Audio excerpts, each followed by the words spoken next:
नमस्कार।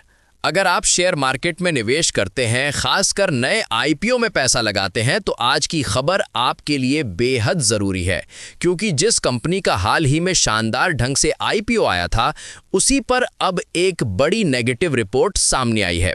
ध्यान से सुनिए, क्योंकि ये आपके पैसे से सीधा जुड़ा हुआ मामला है। बीते 14 नवंबर को लिस्ट हुई पाइन लैब्स लिमिटेड के शेयर को लेकर इन्वेस्टर्स के लिए एक बुरी खबर आई है। ब्रोकरेज हाउस एमके ग्लोबल ने इस शेयर के लिए सिर्फ 210 रुपए का टारगेट प्राइस सेट किया है और ये टारगेट कंपनी के आईपीओ इशू प्राइस 221 रुपए से भी नीचे है।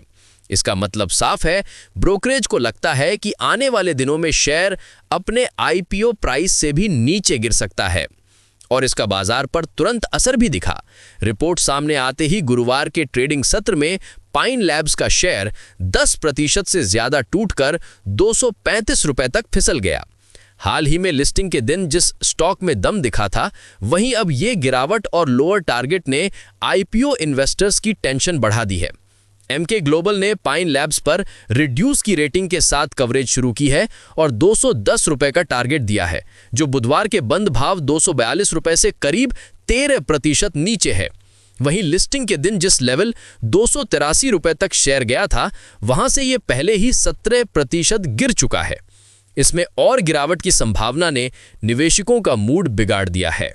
ब्रोकरेज ने इस बेयरिश आउटलुक के पीछे 3 प्रमुख कारण बताए हैं। पहला, कंपनी को अपने सेक्टर में तेजी से बढ़ते कंपटीशन का सामना करना पड़ रहा है।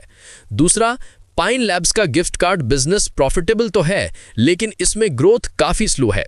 तीसरा, कंपनी का मौजूदा वैल्यूएशन अपने प्रतिद्वंदी कंपनियों की तुलना में कमजोर है। पाइन लैब्स का आईपीओ पिछले शुक्रवार को लॉन्च हुआ था। ये एक फिनटेक कंपनी है और इसका शेयर इशू प्राइस 221 रुपए के मुकाबले 14% प्रीमियम पर लिस्ट हुआ था। कंपनी ने 2080 करोड़ रुपए का आईपीओ जारी किया था, जो पूरी तरह फ्रेश इशू था। ऑफर फॉर सेल के तहत 8.23 करोड़ इक्विटी शेयर बाजार में पेश किए गए थे।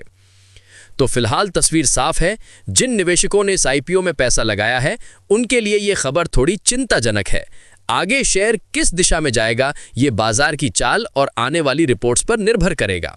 और अब चलते चलते एक बात, अगर आप ऐसे ही मार्केट अपडेट्स, आईपीओ एनालिसिस और इन्वेस्टमेंट न्यूज सबसे पहले सुनना चाहते हैं, तो हमारे साथ जुड़े रहिए। आपका समय देने के लिए धन्यवाद। मिलते हैं अगली रिपोर्ट में। नमस्कार।